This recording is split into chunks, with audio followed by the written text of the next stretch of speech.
दोस्तों आज के इस वीडियो में हम दिल्ली पुलिस कांस्टेबल 2020 में पूछे गए जीके जीएस के 43 क्वेश्चन करने वाले हैं। चलिए स्टार्ट करते हैं।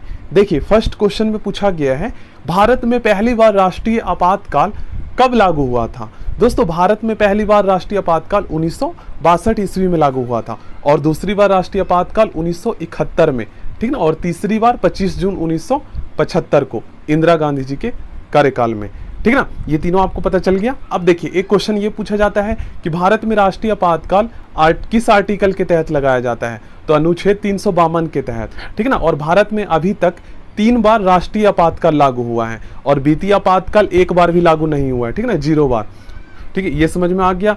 और वित्तीय आपातकाल आर्टिकल 360 के तहत लगाया जाता है और राज्यों में राष्ट्रपति शासन 356 के तहत लगाया जाता है और 352 के तहत राष्ट्रीय आपातकाल लगाया जाता है। याद हो गया होगा आप। गौल की संधि पर हस्ताक्षर कब हुए थे? सही आंसर होगा 1861 ईस्वी में, ठीक ना। पेट्रोलियम की गुणवत्ता का मात्रक क्या होता है? तो सही आंसर होगा ऑक्टेन, ठीक ना। चलिए सबसे ज्यादा बाघ किस राज्य में पाया जाता है? तो इसका सही आंसर होगा दोस्तों मध्य प्रदेश में, ठीक है ना। इसे वनों का राज्य भी कहा जाता है। सबसे ज्यादा वन जो है मध्य प्रदेश में ही है। किस राज्य की जनसंख्या सबसे कम है? तो सबसे कम जनसंख्या दोस्तों सिक्किम राज्य की है, ठीक है ना। चलिए विषव शब्द का संबंध किससे है? तो इसका सही आंसर होगा दोस्तों शतरंज से, ठीक है ना। चलिए पहली बार टेलीविजन का प्रसारण कब हुआ था? दोस्तों पहली बार टेलीविजन का प्रसारण जो है 1959 ईस्वी में हुआ था। भारत का राष्ट्रीय वाक्य क्या है? आप सभी जानते हैं सत्यमेव जयते। क्वेश्चन नंबर 9 में पूछा गया है करेंसी नोट प्रेस किस राज्य में अवस्थित है? तो इसका सही आंसर होगा दोस्तों महाराष्ट्र में अवस्थित है, ठीक ना। दाभोल विद्युत परियोजना भारत के किस राज्य में स्थित है? सही आंसर होगा महाराष्ट्र राज्य में। विटामिन ए का रासायनिक नाम क्या है? दोस्तों विटामिन ए का रासायनिक नाम रेटिनॉल है, ठीक ना। वोल्टीय सेल में किस अम्ल का प्रयोग होता है? दोस्तों वोल्टीय सेल में जो है ना सल्फ्यूरिक अम्ल का प्रयोग होता है। इसे हम जो है ना जो वोल्टीय सेल है ना, इसे दोस्तों हम जो है ड्राई सेल के नाम से भी जानते हैं, ठीक ना। चलिए नेक्स्ट क्वेश्चन, लेक्लांसे सेल में प्रयुक्त रसायन कौन सा होता है? तो इसका सही आंसर होगा दोस्तों अमोनिया क्लोराइड। ऑप्शन बी इसका सही आंसर होगा। क्वेश्चन नंबर 14, विटामिन B3 का रासायनिक नाम क्या है? दोस्तों विटामिन B3 का रासायनिक नाम नियासिन है, ठीक है। विटामिन डी का रासायनिक नाम क्या है?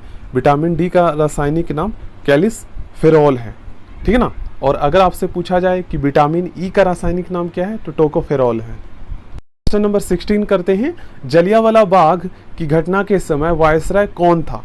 तो उस टाइम वायसराय था दोस्तों लॉर्ड चेम्सफोर्ड था, ठीक है ना। जवाहरलाल नेहरू का जन्म कब हुआ था? तो पंडित जवाहरलाल नेहरू जी का जन्म दोस्तों 1889 ईस्वी में हुआ था। इंडियन होम रूल लीग के संस्थापक कौन थे? दोस्तों इंडियन होम रूल लीग के संस्थापक बाल गंगाधर तिलक जी थे। क्वेश्चन नंबर 19 करते हैं डोगरी भाषा किस राज्य में बोली जाती है? तो डोगरी भाषा दोस्तों ये जम्मू कश्मीर में बोली जाती है। देखिए फूड एंड एग्रीकल्चरल ऑर्गेनाइजेशन का मुख्यालय कहाँ है? तो इसका मुख्यालय दोस्तों कहाँ है? रोम में है, ठीक है ना। ऑप्शन सी इसका सही आंसर होगा। प्रथम ओलंपिक खेल कब हुआ था? तो प्रथम ओलंपिक खेल दोस्तों 776 ईसा पूर्व हुआ था, ठीक है ना।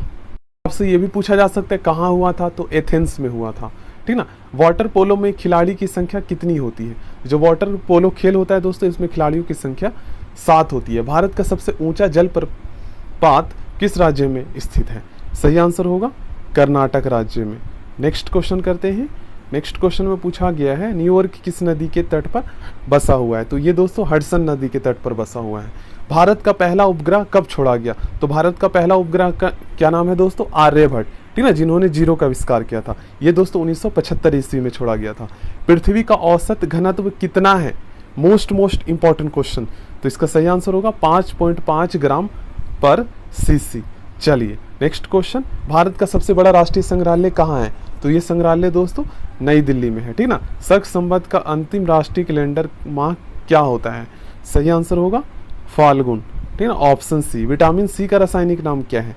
तो विटामिन सी का रासायनिक नाम दोस्तों एस्कॉर्बिक एसिड है। और देखिए आपको मैंने एक ट्रिक बताया था कि किस विटामिन की कमी से कौन सा रोग होता है, तो इसका ट्रिक है ARBB, C से स्कर्वी, D से रिकेटस। कहने का मतलब ये है कि विटामिन ए की कमी से R से रतौंधी, ठीक ना, तो विटामिन ए की कमी से रतौंधी होता है, विटामिन बी की कमी से बेरी, ठीक ना, स्टार्टिंग वाला लेटर मैंने यहाँ पर लिख दिया। विटामिन सी की कमी से स्कर्वी होता है और विटामिन डी की कमी से जो है क्या होता है ARBB, C से स्कर्वी, D से रिकेटस होता है। और विटामिन ई की कमी से जो है बांझपन होता है और विटामिन ई की कमी से विटामिन ई की कमी से बांझपन और विटामिन के की कमी से रक्त का थक्का नहीं जमता, ठीक है ना, याद हो गया होगा। विश्व अहिंसा दिवस किस दिन मनाया जाता है, तो विश्व अहिंसा दिवस दोस्तों 2 अक्टूबर को गांधी जी के जन्मदिन के दिवस पर मनाया जाता है। भारतीय सिविल सेवा अधिनियम किस वर्ष बनाया गया, तो ये सिविल सेवा अधिनियम दोस्तों 1861 में बनाया गया था। पंचायत के चुनाव के लिए उम्मीदवार की आयु कितनी होनी चाहिए, 21 वर्ष होनी चाहिए, ठीक है। नेक्स्ट क्वेश्चन में पूछा गया संघ संविधान समिति के अध्यक्ष कौन थे, पंडित जवाहरलाल नेहरू जी थे। और पंडित जवाहरलाल नेहरू जी दोस्तों भारत के प्रथम विदेश मंत्री और प्रधानमंत्री थे, याद कर लीजिएगा, ठीक है। इन्होंने उद्देश्य प्रस्ताव भी पेश किया था। किसी राज्य के विधानसभा में न्यूनतम सीट कितनी होनी चाहिए, तो विधानसभा में न्यूनतम सीट 60 होनी चाहिए और अधिकतम सीट 500, ठीक ना, अधिकतम सीट 500 निर्धारित किया गया है। विधान परिषद के सदस्यों का कार्यकाल कितने वर्षों का होता है, तो विधान परिषद के सदस्यों का कार्यकाल दोस्तों ये होता है 6 वर्ष का, ठीक ना। और राज्यसभा का भी सदस्यों का कार्यकाल 6 वर्ष का होता है, ठीक ना।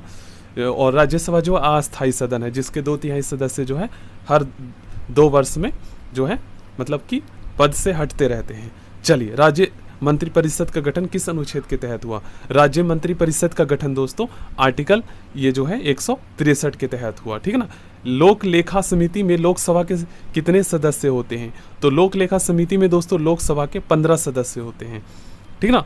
चलिए, क्वेश्चन नंबर 38 में पूछा गया प्राक्कलन समिति में कुल सदस्यों की संख्या कितनी होती है, तो प्राक्कलन समिति में कुल सदस्यों की संख्या दोस्तों 30 होती है, ठीक ना। संघ संविधान समिति के अध्यक्ष कौन थे, पंडित जवाहरलाल नेहरू जी दोस्तों संघ संविधान समिति के अध्यक्ष थे। और पंडित जवाहरलाल नेहरू जी दोस्तों भारत के प्रथम विदेश मंत्री और प्रधानमंत्री थे, ठीक है। इन्होंने जो उद्देश्य प्रस्ताव पेश किया था जो बाद में जाकर दोस्तों भारत का प्रस्तावना बन जाता है, प्रियम्बल्स बन जाता है, ठीक है, याद कर लीजिएगा। किसी राज्य के विधानसभा में न्यूनतम सीट कितनी होनी चाहिए, तो 60 निर्धारित किया गया और अधिकतम 500 निर्धारित किया गया, ठीक ना। विधान परिषद के सदस्यों का कार्यकाल कितने वर्षों का होता है, 6 वर्षों का होता है, जैसे राज्यसभा के सदस्यों का होता है, ठीक ना। राज्य मंत्री परिषद का गठन किस आर्टिकल के तहत होता है, तहत हुआ 163, ठीक है ना। लोक लेखा समिति में लोकसभा के सदस्यों कितने सदस्य होते हैं, 15 होते हैं। चलिए, क्वेश्चन नंबर 38 करते हैं। तो क्वेश्चन नंबर 38 में पूछा गया है दोस्तों प्राक्कलन समिति में कुल सदस्यों की संख्या कितनी होती है, तो प्राक्कलन समिति में कुल सदस्यों की संख्या 30 होती है। भारत में नियमित जनगणना किस वर्ष से किया जा रहा है, तो ये नियमित जनगणना दोस्तों 1881 से किया जा रहा है, ठीक ना। ताप का मात्रक क्या है, ताप को किस में मापा जाता है, तो ताप को दोस्तों केल्विन में मापा जाता है, ठीक ना। और विद्युत धारा का एसआई मात्रक क्या है, विद्युत धारा को एम्पियर में मापा जाता है। चलिए, घेंघा रोग किसकी कमी से होती है, तो आप सभी जानते हैं आयोडीन की कमी से होती है, ठीक ना। प्रथम कार्यवाहक प्रधानमंत्री कौन थे, तो प्रथम कार्यवाहक प्रधानमंत्री दोस्तों गुलजारी लाल नंदा जी थे, ठीक ना। तुगलक वंश मतलब कुछ टाइम के लिए होता है, उसे हम कार्यवाहक कहते हैं। तुगलक वंश का संस्थापक कौन था, तो ये था दोस्तों गियासुद्दीन तुगलक, ठीक ना। सो थैंक यू दोस्तों, प्लीज़ चैनल को सब्सक्राइब कर लीजिएगा।